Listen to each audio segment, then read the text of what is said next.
Soy José Luis Bazán, soy asesor jurídico de la Comisión de Conferencias Episcopales de la Unión Europea en Bruselas y estoy en Madrid para impulsar la campaña de ayuda a la Iglesia necesitada sobre libertad religiosa.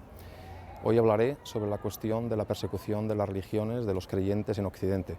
Es un fenómeno cada vez más generalizado y observamos el mal uso de instituciones como por ejemplo el discurso del odio, la obligación de adherirse a determinados principios que son contrarios a la conciencia, a la religión de las personas y el gran problema de la objeción de conciencia, particularmente en áreas como el aborto o la eutanasia. Uno podría pensar que efectivamente en países como España, Estados Unidos, Canadá, Australia y Nueva Zelanda no existe persecución religiosa.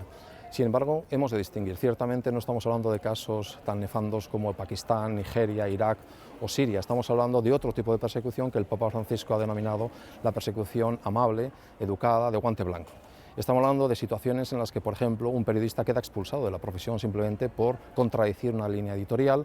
Estamos hablando de un médico que no puede formar parte de un comité ético por sus ideas religiosas. Estamos hablando de los padres que no pueden educar a sus hijos conforme a sus convicciones.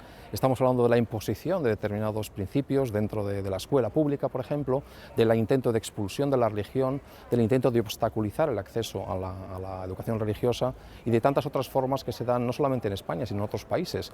Por ejemplo, hemos conocido que en Estados Unidos hay una mujer, madre de 6 hijos entre 10 y 17 años, con deseos por sus convicciones cristianas de adoptar otro niño. Una viuda con un marido que murió hace 6 años en accidente y sin embargo en Oregón, el estado donde ella vive, no puede acceder a la adopción simplemente por sus ideas cristianas. Uno de los conceptos que funcionan mejor y que es socialmente aceptado es el de discurso del odio. Ciertamente, desde un punto de vista cristiano y en general las religiones, lo que promueven es lo contrario. Lo que promueven es amor al prójimo, la atención, la labor social, caritativa, la ayuda al vulnerable, al pobre. ¿Por qué el discurso del odio?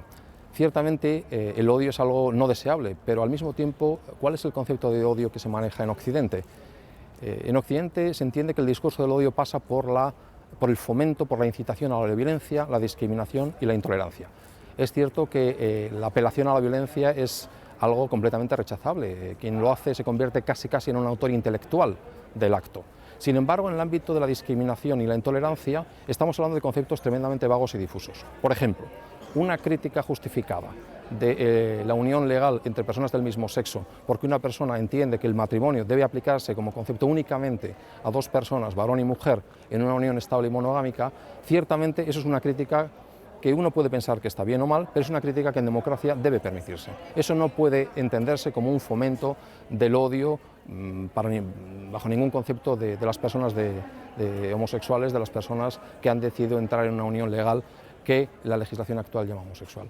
Hay muchísimos otros casos y sobre todo el gran problema es cuando pasamos del discurso del odio al delito de odio.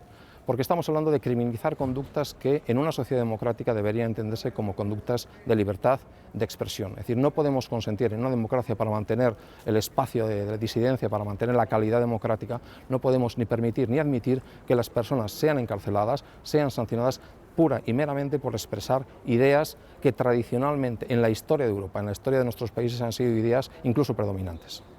Otra de las cuestiones que plantean polémicas sociales en los países occidentales es la cuestión del derecho fundamental a la objeción de conciencia. Hay quien habla solo de objeción de conciencia, pero hay que hablar y decir que la objeción de conciencia es un derecho fundamental, que está además recogido en la Carta Europea de Derechos Fundamentales. No estamos hablando de un derecho ficticio, artificioso, inventado o que simplemente se utiliza como justificante para restringir otras conductas, ¿no? La objeción de conciencia tiene una vinculación directa con la libertad de conciencia y con la libertad de pensamiento y la libertad de religión. Es una única libertad y de ahí deriva el derecho de las personas a no verse violentadas en su dignidad y en su conciencia. Evidentemente, la objeción de conciencia es conocida históricamente por el servicio militar. En España se introdujo como una excepción que incluso constitucionalmente ha sido admitida. Sin embargo, hemos visto que en la sociedad, sobre todo por la legislación represiva y restrictiva de la libertad de conciencia y de religión, hemos visto cómo cada vez más se plantean casos de conflicto de conciencia, por ejemplo, en el ámbito médico, frente al aborto, a la eutanasia, en el ámbito farmacéutico, respecto de la llamada píldora al día después, pero también y sobre todo en el ámbito educativo. Los padres tienen derecho a educar a sus hijos conforme a sus convicciones religiosas y morales. E incluso la Carta Europea de Derechos Fundamentales dice que también las convicciones pedagógicas, lo cual nos llevaría, por ejemplo, a la protección de la educación diferenciada por motivos pedagógicos, ¿no? Ciertamente es perfectamente claro que el espacio de la dignidad del hombre es el espacio de la conciencia y la religión.